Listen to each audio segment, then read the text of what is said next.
All right, y'all, welcome to this edition of History and Highballs. As we celebrate Pride Month by welcoming Caroline Morrison, chef and owner of Fiction Kitchen. My name is Stacy, and I handle adult education here at the North Carolina Museum of History. And we're so glad that you're joining us for this History and Highballs program. Whenever you sign up to be a part of History and Highballs, you and I get to virtually spend the evening together, listening to some incredible stories about North Carolina places and people and what makes our state so special. If you enjoyed tonight's program, we invite you to head over to the museum's website, excuse me, at ncmuseumofhistory.org, where you can learn more about our upcoming programs, exhibits, and digital resources. This is also where you can learn more information about joining our wonderful North Carolina Museum of History Associates. Our associates and foundation provide crucial funding and support to the museum, which, in addition to many other things, helps make programming like this evening's program possible. We would also like to thank those of you who donated funds towards this evening's program. We continue to do our best to keep our programs free to attend, but there are costs associated with keeping our series going. And we just continue to be so thankful for your generous support of the museum. A few quick housekeeping items for this evening. We ask that you please keep your mics muted throughout the entirety of the program, and to please type any questions that you have for our guest speaker into the chat function located at the bottom center of your screen. At the end of the program, our adult programs intern Hannah will ask our speaker as many of your questions as time allows. So it's my honor to introduce and welcome this evening's speaker, Caroline Morrison. Morrison is a North Carolina native who discovered her passion for cooking partly out of frustration from being vegetarian in the South. She knew produce was abundant within the region, but dining options seemed lackluster, cursory, and often made from canned or frozen products. This propelled her to change careers, earn her culinary degree from Wake Tech, and begin experimenting with sold-out pop-up events in the Triangle, hosted with partner and co-owner, I'm not going to pronounce this correctly. You're going to have to tell me. Siobhan. Siobhan. Okay, thank you, Southern. Together, they opened Fiction Kitchen in January 2013. Morrison was named a 2019 James Beard Women's Entrepreneurial Leadership Fellow. She worked closely with other locally and nationally recognized chefs, owners, and operators to constantly challenge and change the industry for the better. Caroline, I'm going to turn the floor over to you. Welcome. Thanks for being with us. Thank you. Thank you for the Museum of History for this event and asking for my participation in this event. It's really excited about it. I'm excited about it for a lot of reasons. History has always been big in my family. Hi, Mom and Dad, who I think are attending this event. So I'm just going to dive right into how history has been woven into my life throughout, from original birthplace, actually in Garysburg, North Carolina. There's a picture of the church here to the left. I was born in 1976 to a Methodist minister and his wife, Charles and Caroline Morrison. I have a brother, Wesley Morrison, and so Dad was actually working as a new minister in a circuit church at the time. And Mom, while she has her teaching degree, was staying at home with the kids. So being a preacher's kid, we kind of would move every 4 years. And it was fun, actually. It was hard at first, but it really opened our eyes to the diversity of North Carolina, which it was only moving within North Carolina. It was not moving like different states. It was like sometimes just 2 hours away. So we really, even though we moved every 4 years, we really still considered Halifax County our home. Roanoke Rapids areas where my mom and dad's family and their extended families were from. The picture of the house on the far right is actually a picture of some of my ancestors' farmhouse at Garner's Crossroads in Halifax County. And then there's a picture of my family when we lived in Nashville, which is where we moved after Durham. So we went from Garysburg to Durham to Nashville And then we moved from Nashville to Burlington, and then from Burlington to Roanoke Rapids, and then from Roanoke Rapids to Durham, where I graduated from high school at Durham, Jordan.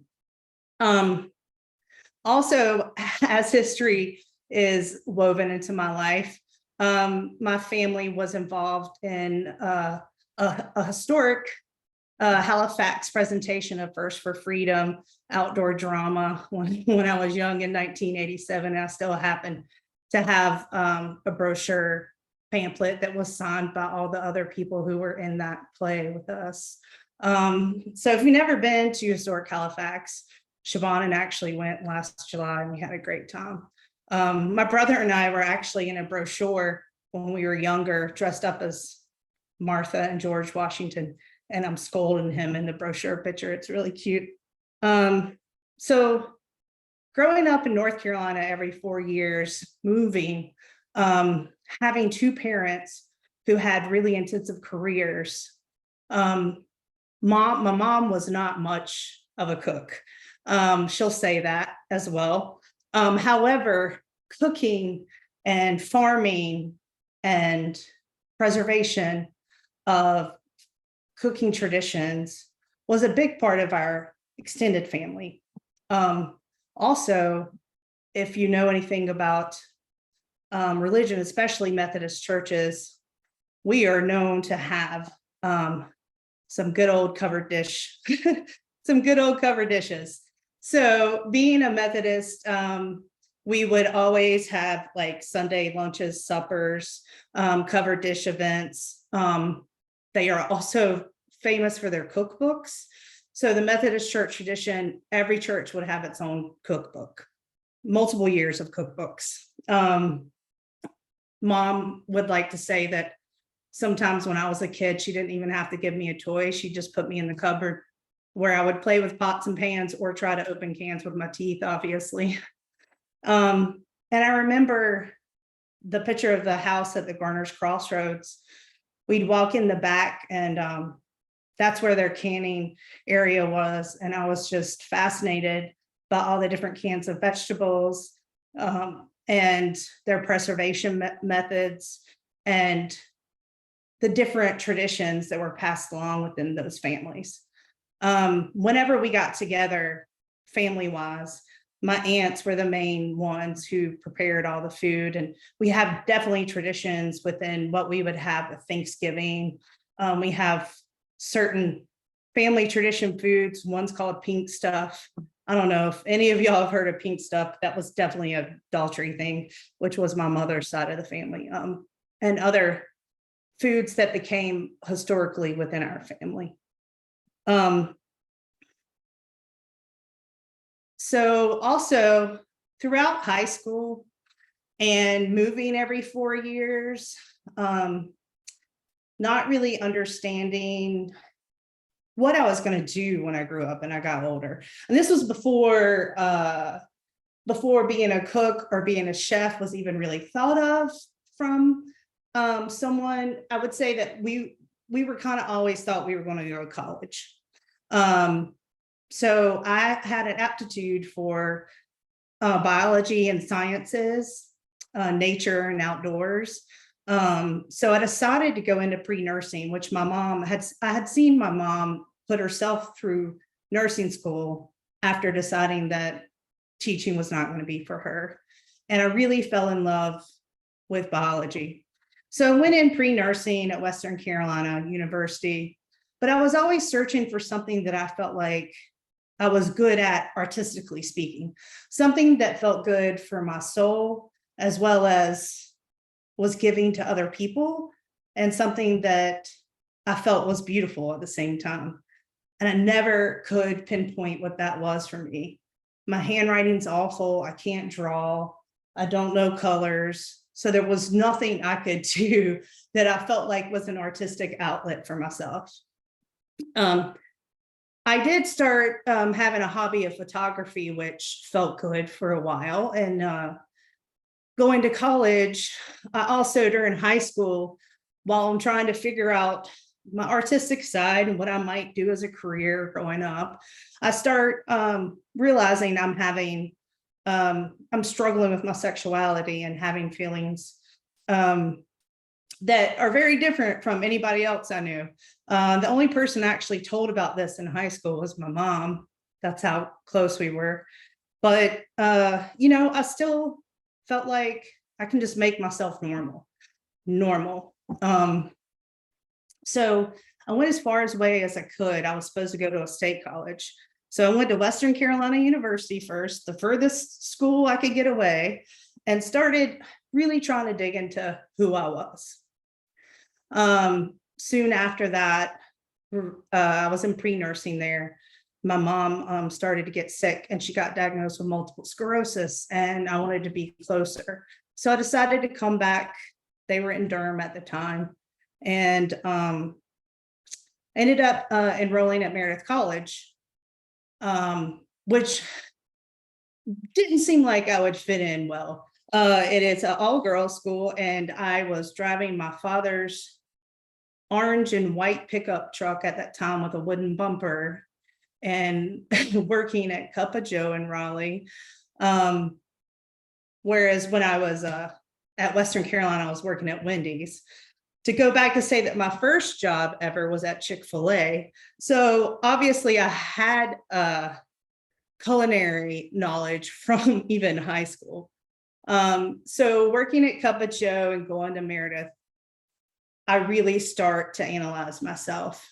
Being a barista was so much fun, and feeling accepted, starting to feel accepted in the Raleigh community, at least from a Cup of Joe standpoint, meeting people on Hillsborough Street, being in an area where you felt like you could be yourself and question yourself. Meredith was a little different from that. It definitely was a hard college. And there I decided to go into social work. Mom being a nurse, dad being a minister, that seemed to, I wanted to do service somehow. I wanted to give, but I just couldn't figure out what I wanted to do. So social work is what it was.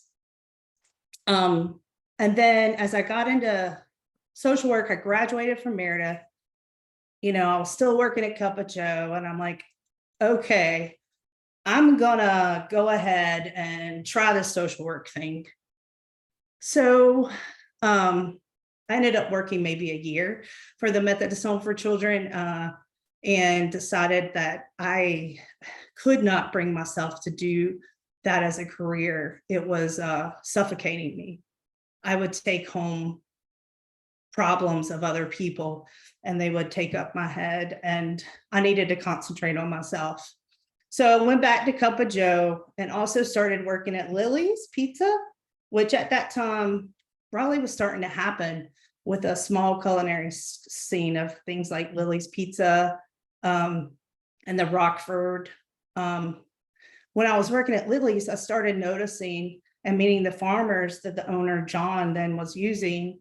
And he was using local produce and even flour from Alamance County, Snow Camp, which we actually used to live near. And I found it fascinating. I loved the art of working the pizza oven, the deck oven.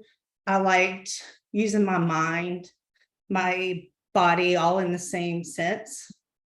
It's kind of like sometimes I was a percussionist when I was younger. And percussion to me is a lot like cooking. You're having to use your mind and your brain, and you're having to use your hands at the same time. And there's a beauty in that, So when I was at Lily's, at that time also, I ended up coming out. After all the struggles, finally finding a home in Raleigh and feeling accepted, figuring myself out, I decided to come out to my parents first. And I did that at a Chinese restaurant after church and told them I was going to start dating women. It was a tough conversation, but I knew I needed to let them know where my head was at. And I knew that they would accept that and love me no matter what. And they have. I'm sure they had to work with their own thoughts throughout it all, but they really did make me feel like the struggles were worth it, trying to figure out my own person. And they loved me for figuring that out. So at that time, I was working at Lily's, and then I actually met a partner, Hope, and we bought a house and we started building a life together. Throughout that time, I ended up landing a job at IBM. And I was like, well, I'm just going to do this for a while. I literally knew nothing about computers. They just came into Lily's one day and liked my customer service. So basically said, do you know how to turn a computer off and on? Okay. I know how to fix things like that because my dad taught me that, but I know how to turn things off and turn them back on.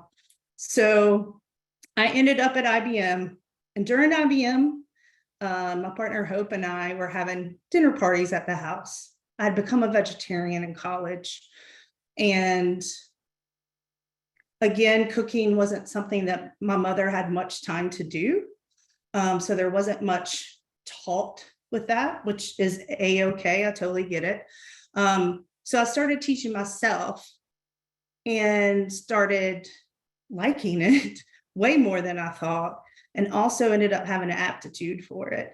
During these dinner parties, we would get great compliments about the food and the presentation. And I found that it enhanced my life so much. So I just kept concentrating on my skills, not knowing what that was going to do for me. But towards the end of IBM, when Hope and I broke up, I was single for about a year, and then I met my wife and partner, Siobhan.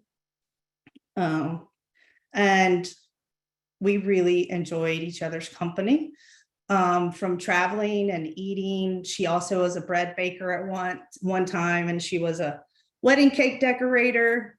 And I've spoken of wanting to find my artistic outlet. Well, this one had art in her, had art coming out of her ears. She, when I met her, she had these cards that she had made that was like just a big painting, and she had cut them up in perfect little squares, card size. They all had numbers on them, and it was her contact information. So it was a big painting that she had cut up. So everybody who had a card had a different part of that painting. I really enjoyed getting to know her, and she started to give me confidence that I could do just about anything. So I'm working for IBM, and again, just really get into food. Then I'm noticing, all these different cuisines that, being from Eastern North Carolina, we didn't really have access to, such as Indian food, which is one of my favorite cuisines. And with IBM, I got to travel to India twice. And that was after my decision. I had already decided I was going to quit IBM and start going to Wake Tech Culinary School. The great thing was I didn't think about the time frame in which I was putting my notice in with IBM. And at that time, I was a team leader of a help desk. So I was kind of high up in help desk land. Take a break. And so when I put in my notice, which was in October, it was right before the holiday season. And I was the team lead for the Macy's help desk. So IBM did not want me to leave right before Christmas. Anyway, we worked out a deal. So I would work part-time and go to culinary school. And that was a great plan. So I was able to go to school, work for IBM, and also work at Mez, a restaurant down the street. So I was working multiple jobs and going to school. And the only way I could do this was with the support of Siobhan, who would be quizzing me with my note cards every free moment we got. And then also with the support of Wake Tech Culinary School. The instructors there were great. As soon as I started getting involved in the program and showing my skills, they would pull me aside and say, "You're in the right place. You're doing the right thing." Other people who did that is Ashley Christensen, who I'm sure if everybody is familiar with the area knows. Around that time, then was one of the highest, hottest restaurants around. And Ashley was at then, and also one of my customers at Cup of Joe. She gave me a cookbook. Well, not a cookbook, sorry. It was a book called Making of a Chef, and wrote me a nice little note in it and encouraged me to go ahead and go for that dream. And again, I had worked at different restaurants leading up to it, but not exactly as like just a line cook. So I was working my way as a line cook in different restaurants while finishing up school and finishing up IBM. As a picture of Siobhan and I, right soon after we got married. And then this is a picture of my parents and I at graduation from culinary school, which is actually right across the street from the restaurant now. It's just funny how things happen like that. Whoops. So after culinary school, Siobhan and I, as I'm working through things, I'm writing a business plan. We're working multiple locations. We end up taking over these vegan brunches from our friend Chef Shirley that were actually in Durham at the Pinhook. So this was multiple years ago. You can tell I look much younger in those pictures, but we had a great time where Siobhan would do the flyer after she would get inspiration from the flyer for whatever the menu was going to be. For example, this one was like crab cakes with corn. So she did a great job on these flyers, and we have them all still. And we wanted to see if we could work together. And what I would do from a menu perspective is I would make something that I needed to make over and over again. To make good, like crepes. And it was only me and Siobhan doing all this food. And we went from about 10 or 15 people coming to these vegan brunches to about 130. So I literally would have to make like 300 crepes and all throughout the week and just freeze them. We lived in a tiny 680 square foot condo, and we hand washed all these plates and cleaned them afterwards. It was definitely a labor of love, but it was so much fun. And to see those lines, the food, it was just incredible. And we grew up with some of these people coming to these brunches. For example, Jonathan Bonchak, who is with Slingshot Coffee Company, he would come, and he was working at 9th Street. No, he was working at a coffee place in Durham then, and he would come and discuss pour over coffee. And Joe Van Gogh, that's right, Joe Van Gogh. And he would come and discuss coffee, and now him and his wife own this amazing company. The people we met along the way, everybody has really encouraged us to be ourselves, to go after our dream, and reached down and gave us a hand up when we needed one. In this picture here is a friend of mine, Sam, and her husband, Serge, who is actually a chef from France, who, when I, with culinary school, got to go to France and cook in France. Serge and Sam were living over there, and Serge had his own restaurant. So at that time, and so he allowed us culinary students to come into his restaurant. And I will say that was one of my hardest times of cooking as a female chef, was the La Touquet experience with Wake Tech Culinary School. In France at that time, most of the women chefs were still pastry, and they didn't really appreciate the fact that they sent two women to work in the hotline of this 4-star hotel. So the chef would not speak to the other woman chef that was with me. He would only speak to me, I think just because I was taller than her or something. But it was a definite hard experience. We had to prove ourselves. The last night there, they wanted us to do a Thanksgiving dinner. And it was in a part of the hotel, it was an annex. And so we had not been in that kitchen, and we were cooking all the food for all the diners that night. And they had a burger, they had turkey and stuffing and gravy, different options. We could not figure out the ovens to save our life, and no one would talk to us. It come to find out it was it was just a certain type of oven that needed a certain type of metal pan for it to work. But I had to figure that out, and it was only like 15 minutes before the food needed to be out. So the struggles are real sometimes with communication, or being female, or being different, and overcoming those.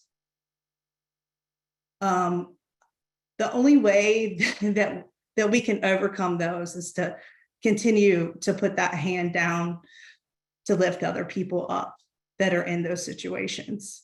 So I'm glad that I've had a community to do that with us. So then as we were starting the brunches, I actually went to Wake Tech Entrepreneurial School as well, and wrote a business plan while I was there. So a lot of people in the community knew we wanted to actually start a brick and mortar place. So we had people kind of on the lookout for us. We weren't quite ready yet, but people knew. So my friend Liz, who owned the Borough, which some of y'all might remember, it was on the corner of Dawson and Morgan. So the Borough was down the street from where this location was. This picture, is 12 years ago, at 428 South Dawson Street, which is where we're out now. You probably don't recognize this area at all. There was actually a stage in front of that you can barely see in front of where the fiction kitchen was. And that door is just a bedroom door that was on there. So this was actually called Chris London's Backstage Tavern, and Red Hat had just opened across the street. So I guess this was supposed to be like the tavern that it kind of fought the customers of Deep South a little bit. It had, if you can see a little bit on the tables that are up on against the wall, it had V-shaped guitars as the legs of the tables. It was interesting. It was an interesting concept.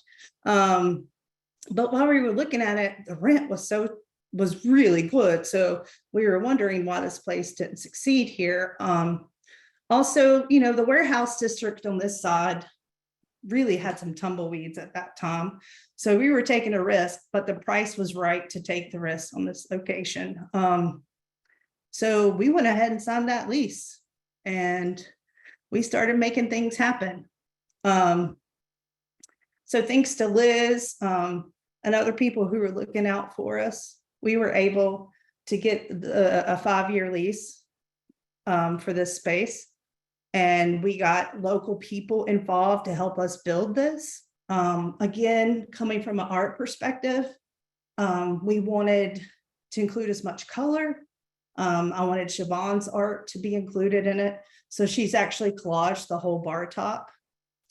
Our friend Jeff Magner, who Leah Magner, his partner, is playing in the Museum of History on Sunday.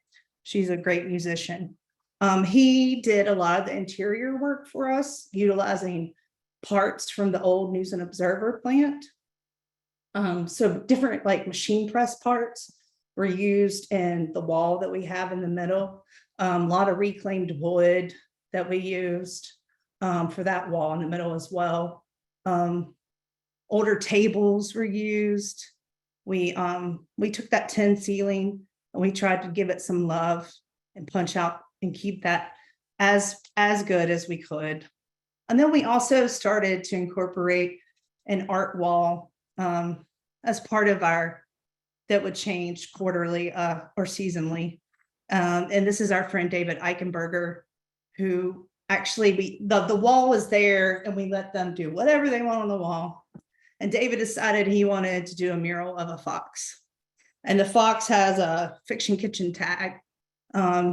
So that's how the fox became kind of the mascot for Fiction Kitchen. It's been a great journey. And then you see the pictures that how different that looks. Anyway, so it's paid off. We are doing it. We are rocking it out. The first 2 years were crazy busy. First 4 years, didn't even know what hit us.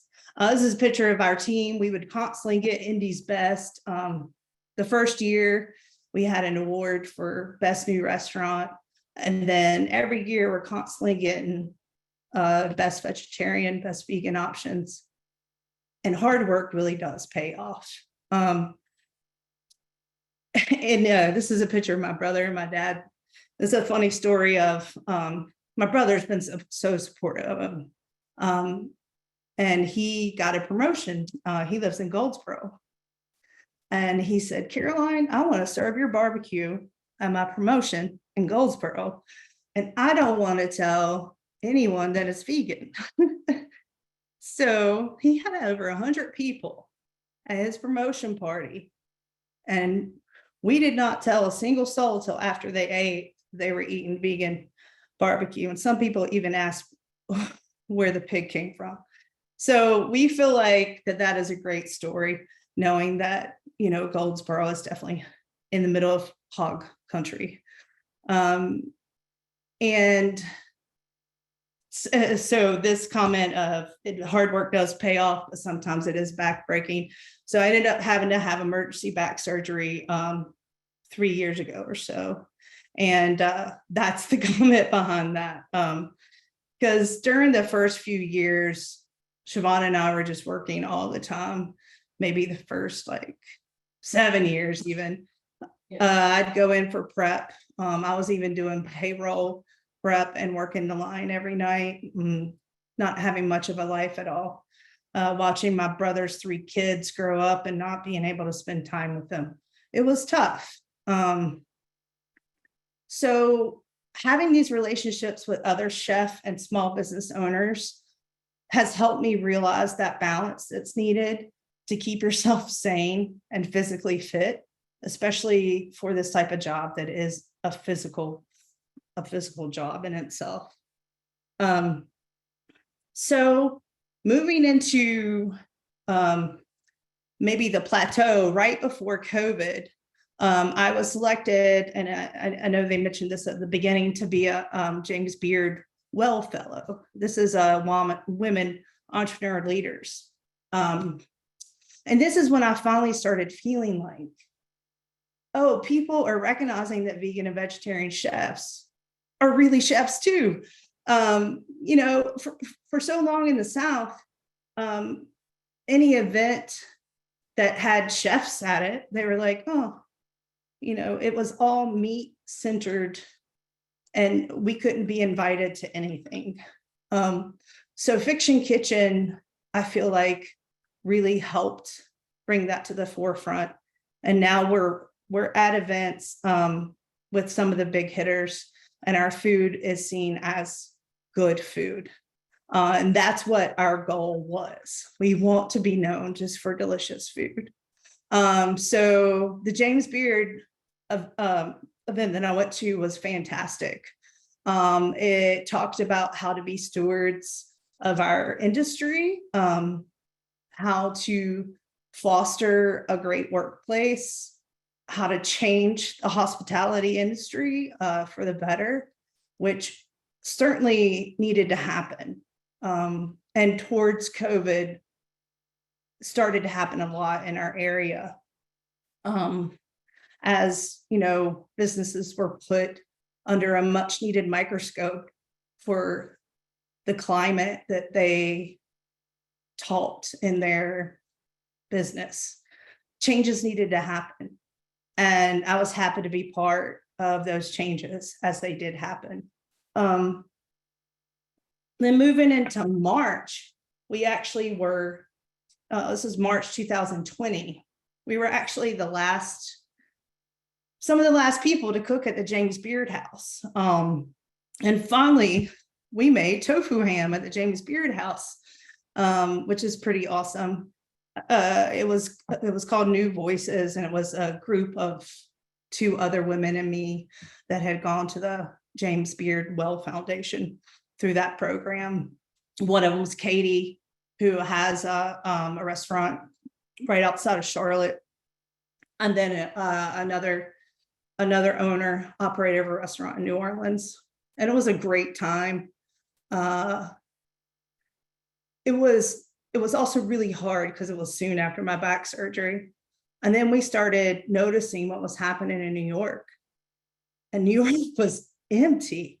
And I don't think we really understood at that time what was going to happen, but we certainly did after that visit.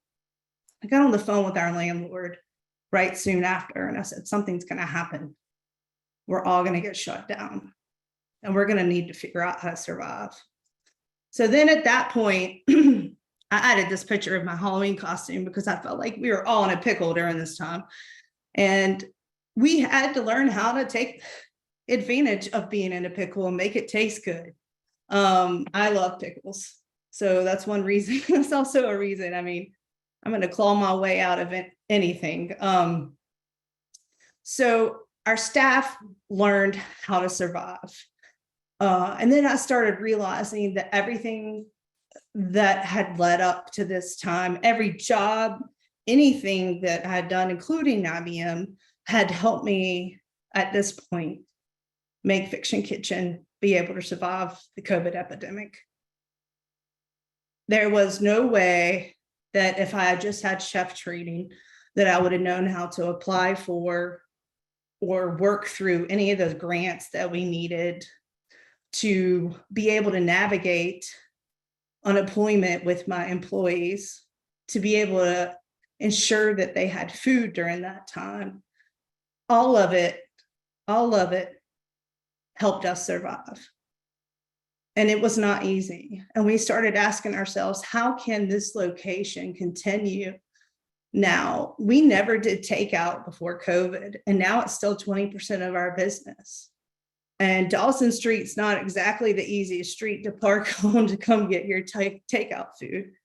We also knew we needed outdoor dining, and we had always wanted to have shows or somehow be able to support our community in different ways, our artist community, be it music, be it a drag show, be it a DJ.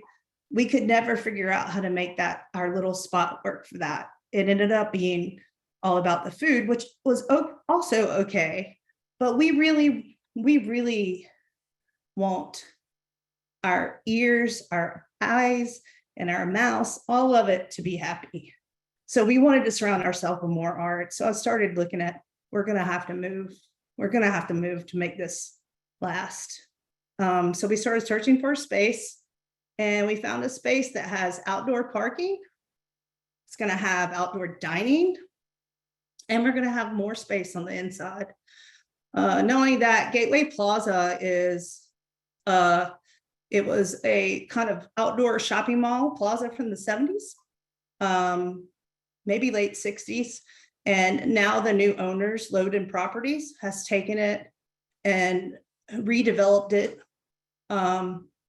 with a nod to the past, but also has kept it environmentally friendly. And everybody who is in that shopping plaza is independently owned small business. And that was really important for me as well, to know that they are supporting small business. They're not letting big corporations come in and take away what's been a very big part of Raleigh and North Carolina small towns all along, which is people who call these places home, creating things in their homes and creating those places that support each other and bring each other up. Which is why I ended up doing the restaurant in Raleigh, because Raleigh is definitely my home now, having lived here the longest of anywhere else in my life. I'm proud to call it home. And I'm proud to represent the chefs and the queer community. And I'm proud that people like you, the North Carolina Museum of History, is giving us a voice and still supporting us in this way. I think that's about what I got for you on my history. So let's open it up some questions. Okay, hello. That was super interesting, and thank you so much for sharing your story. It's really inspiring to hear. So a couple of questions from the chat. Someone wanted to thank you for your decades of support for the Frankie Lemon Foundation and the Triangle Wine and Food Experience. And then was also wondering when the new location would open and if you could introduce Siobhan if she's there. Yes, of course. The new location is going to hopefully open in November. That's when our lease is up. Honestly, it was really hard getting out. This is going to be all new construction. So this project is going to be quite more pricey than our original project. And we're having to go through the SBA to get a loan. Conventional banks, they still want to look at, the past 3 years, which have all been COVID. So that was difficult for me to prove the point of why fiction moving is going to ensure its future. And there's so many different things about it that we needed to ensure the future, but I had to convince them that it would be that much more of a positive to move. So that's finally done. We're closing on the loan. So as soon as the loan gets closed on, we're breaking ground. We have all of our building permits already approved. So we're ready to hit the ground running. So I'm hoping our lease is over in November. So I'm really hoping that it'll be a 1-for-1. We close and we open. It's never that easy though. And then someone else was, okay, good. Hi, everybody. My name is Siobhan Southern. I am Caroline's partner now of, going on 18 years, which is pretty wild to think about. I like to say that I'm the fiction and she's the kitchen.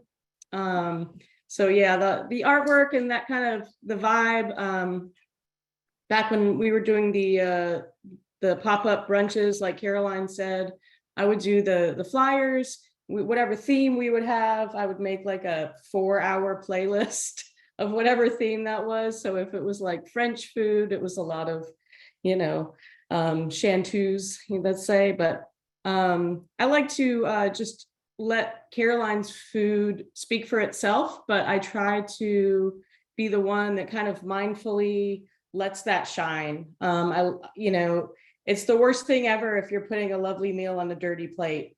And so for me, the main part of my job, aside from kind of doing some of the management, is really just to let her shine. I think she has a gift and she can make, all the time here, we have nothing here to eat and somehow she makes an amazing meal out of it. So I've just been really fortunate to be able to grow with her in that way and support her as much as I can and, make her vision come true. And I think that's all. It was good to see y'all. If you hear any noises, our puppy really wants to go out, so she's kind of rambunctious right now. Thank you. It's awesome to meet you. Okay, and then just some clarification questions. What is pink stuff? And then what is the James Beard House? Yeah, so pink stuff. I have never made it, but my mom is on here, so I think it's strawberry Jell-O, and somehow it's mixed with Cool Whip or whipped cream, and it has like graham cracker crumbs on it. And it's this weird jiggly texture. It's like blah, like blobby, but it's delicious. Awesome. Okay. And then what was the James Beard House? Just for So the James Beard House, if you've ever heard of the James Beard Awards, it's James Beard is a great cookbook author and person who was a chef in New York. And so it's a big, used to be, but they actually don't do dinners at the house anymore.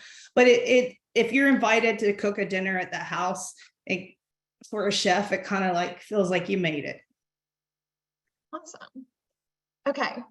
Some other questions people were asking. What is one misconception about vegan food you wish you could correct? Is that it's not tasty, that it's like cardboard or beans, or also that it's, just trying to mimic. A lot of people's like, why are you just trying to mimic meat? And why don't you just eat meat then? I think the misconception for that is a lot of people go vegan for other reasons other than they don't like the taste of meat. Right. So, I think if it's a nostalgia thing for you, like for me with the Eastern style North Carolina barbecue, that it's not necessarily trying to mimic the meat. It's giving me some historical value in my food presence. It's bringing me back to my childhood in a way now that I want to be brought back. So it's helping me control my narrative. And yes, I think that just understanding that vegan food, it can be junky, it can be healthy, it can be delicious, it can be anything that any other food can be. So I think that that's just a huge misconception of it all. Yeah, cool. Okay, and then someone else was wondering what some of the favorite dishes at Fiction Kitchen are and how often your menu changes. We just did a small menu change. I try to change it a little bit every 3 to 4 months. We do a different weekly special at the Farmer's Plate that changes once every 2 weeks. The soup changes once every 2 weeks. And for the first, I think it was, the first like 6 years, I didn't repeat any of that. So we had a new different soup and a new Farmer's Plate. It's because my brain doesn't stop with things. But now we're starting to do things over and again, as we get the recipes written. So we try to change it up fairly often, but there's some things that have never left, like the noodle bowl, the curry bowl, the chicken and waffles, and the barbecue have never left the menu. The barbecue plate has changed because I've always wanted to put hush puppies on, and finally I did that when we reopened after COVID. Nice. Okay, and then if you had any advice to new chefs wanting to learn from the Triangle's best of the best chefs? I would go and get a job for sure. I think, like Aja just opened. I know Chidi's looking for people. There's a lot of great chefs to learn from in the area. And if you're willing to go in and work, most of us are willing to hire you, and train. And I love people who are willing to come in and try and learn and listen. So that's the number one thing. Work on knife cuts, work on chemistry, understanding why you cook things in a certain order, knowing recipes, following recipes, showing that you can follow a recipe is a really good thing too. Knowing your measurements, knowing how to convert things, all those things I would study and be able to prove when I'm trying to get a job for one of the great chefs in the Triangle, which we have a lot of them. Awesome. Okay, and then a couple people were wondering where the name Fiction Kitchen came from. Sure. I was actually on a run that day and I'm like, what are we going to call these pop-ups? And I'm like, well, we don't have a kitchen. And we were actually using Mez, which was the place I was working at to do the main stuff towards the end. And I was like, well, we don't really have a kitchen and or a restaurant, and the barbecue's kind of faux or fiction. So it just kind of flowed and it went, and that's what happened. That's pretty cool. Someone was wondering if you missed the pop-up days and if you still do any of those, or if you would. That's a tricky question. I miss the pop-up days because of being able to talk to the guests more than the current environment it is, which I'm getting more of now because I'm not having to stay in the kitchen as much. So I'm able to get out and talk to the customers more now. But during the pop-up, I was actually serving people while they were in line. So I was able to talk to people more freely. I miss traveling to the Pinhook. I miss traveling to Durham for that fact. We don't get there as often as I'd like. I don't miss the hard work. It was really physical for us. But I do miss having brunch because we did also have brunch at Fiction. We haven't brought it back since COVID because that was also too hard on our space to turn into a different menu. Because one big thing about Fiction is we don't have a walk-in cooler for y'all that, we only have a 3-door reach in, which is one more door bigger than what you have at home, probably. So we have 2 low boy coolers and then that. So that's the reason for our limited hours, because when we're working with fresh vegetables, we have nowhere to put them. We pretty much empty out every night and have to redo it again the next day. So I'm hoping to bring parts of the brunch back when we open a new spot, because we will have a walk-in cooler. We will have much more room and we will have the ability to do different menu items. Awesome. Okay, someone was wondering where you like to dine in the Triangle, just some other restaurant recommendations if you had any. Yeah. I like 5 Star. That's been a place that's been around for years, and Kim is a great person that owns that. I like Pools.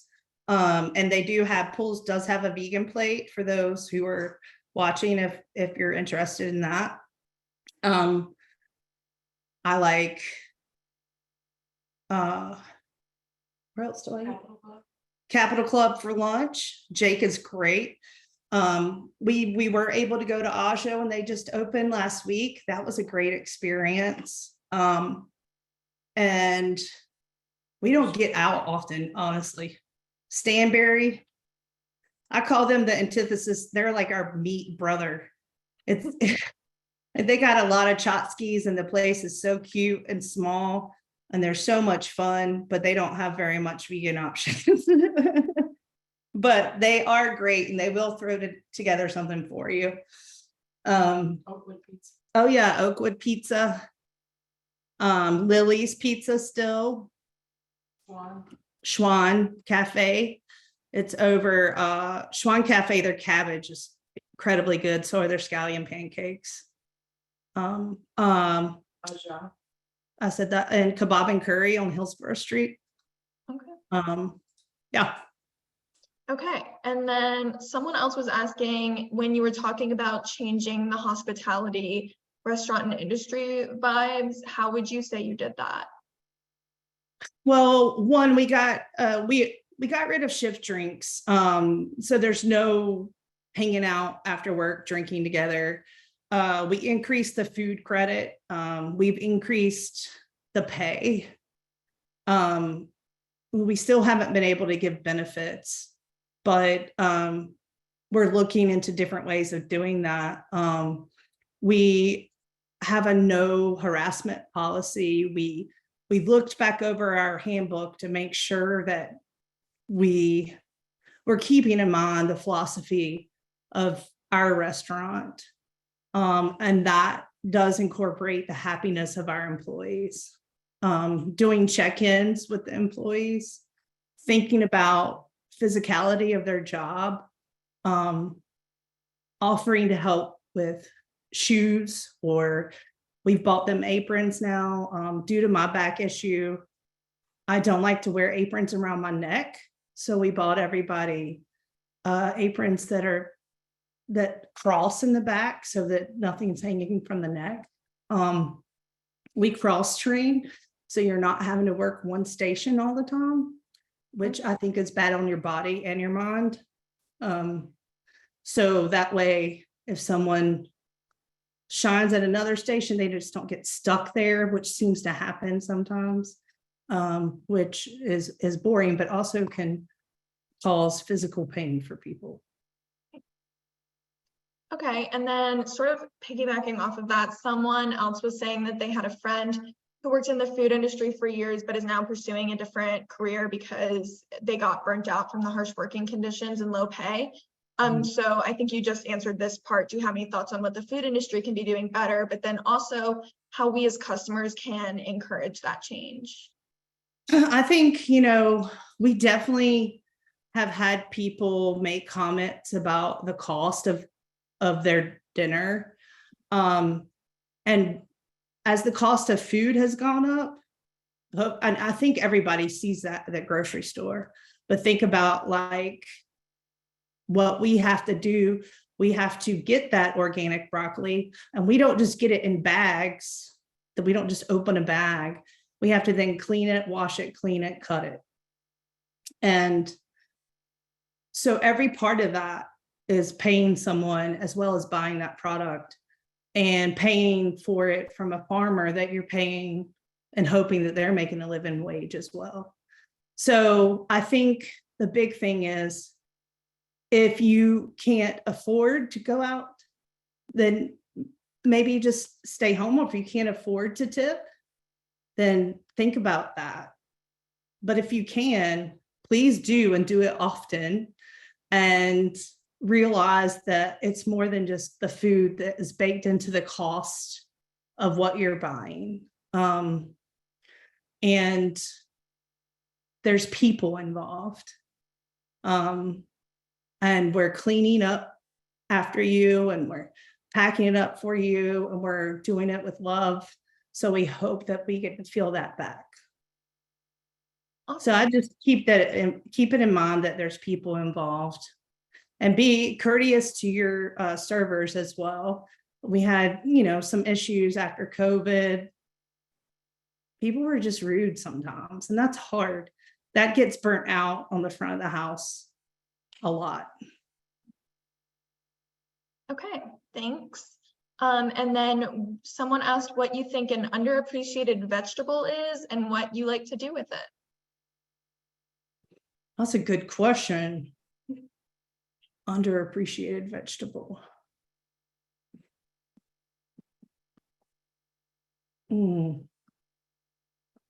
Beets. I do, Siobhan, you're right. Beets, I use beets a lot. Beets can be used in cocktails. Beets can be used in soups. Beets can be juiced. Beets are so good for you. And actually they're a year-round product from North Carolina. I like to roast them. I like to boil them. I like to fry them. They totally can be used in any application. I like them cooked with a little orange juice, and a little vegan yogurt with just a little bit of curry, whatever, kind of like maybe some coriander. We have put them in a puff pastry, like a Wellington. They're really good with mushrooms, bring out that earthiness a little bit. Yeah, I'll go with beets. Okay. And then final question, what is your favorite vegan recipe? I think right now it's the cucumber gazpacho that I'm making at Fiction right now. I just made it this afternoon and I couldn't stop drinking it. So it's got cucumbers, spring onion, a little bit of jalapeno, mint, basil, some seasoned rice vinegar, lime, lemon juice, and sea salt, and mint and basil, if I didn't say that. And it's just so good. Great. Awesome. Well, thank you so much. And I'll pass it off to Stacy to finish closing. Thanks, Hannah. Thank you so much for tonight, Caroline and Siobhan. Thank you both for taking the time to share your stories and your passion with us. This has been a really incredible night for all of us. So just thank you so much. Thank you. And thank you guys for those of you who joined us this evening. As Caroline mentioned earlier, we hope to see you at our next adult program, 1,000 Secrets, Leah Magner's CD release and concert that's happening this Sunday, June 25th, 6:30 p.m. at the museum. There are still tickets available, so we hope to see you there. In the meantime, we hope all of you have a wonderful evening, and we'll see you soon. Take care, everybody. Bye. Bye, y'all. Thank you.